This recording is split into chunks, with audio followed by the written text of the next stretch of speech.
ઈશ્વરનો કેટલો ઉપકાર કે આપણને બેઠા બેઠા ક્યારેક ખૂણામાં બેઠા બેઠા વિચારજો કે મારી પાસે શું હતું અને ઈશ્વરે મને શું બનાવી દીધો.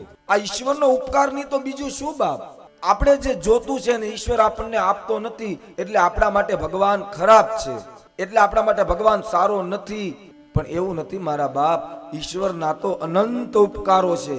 મૂળ તો એને આપણને શું આપ્યું? ઉપકાર તમારા ભારે રે હે શ્રીનિવાસા,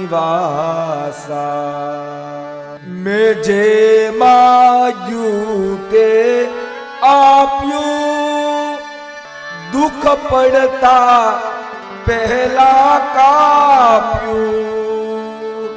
ઈશ્વરને ખબર હતી કે આપણે સુવા જોહે તો એ પહેલા એને રાત બનાવી દીધી. ઈશ્વરને ખબર હતી કે આપણને પાણીની તરસ લાગે મારા બાપ, તો એ પહેલા એને પાણી બનાવી દીધું. ઈશ્વરને ખબર પડે કે આપણે રહેવા જોઈએ તો એ પહેલા એને પૃથ્વીને બનાવી. ઈશ્વરે શું નથી આપ્યું આપણને? અને યાદ રાખજો બાપ, જો આ મારા વ્યાસપીઠના શબ્દ ઉતારજો. તમે કદાચ એમ સમજતા હો કે હું બહુ મહેનત કરું છું, અથવા હું બહુ બુદ્ધિશાળી છું, અથવા મારામાં બહુ તાકાત છે એટલે હું આગળ છું, એવું તમે સમજતા હો તો એ તમારી સમજણમાં હજી ભૂલ છે મારા બાપ.